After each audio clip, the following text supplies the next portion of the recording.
Köy tarafın kapılarının türküsü. Ay kara kız, kara kız, başın saçın kara kız.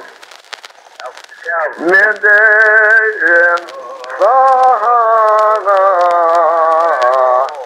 fayda yok.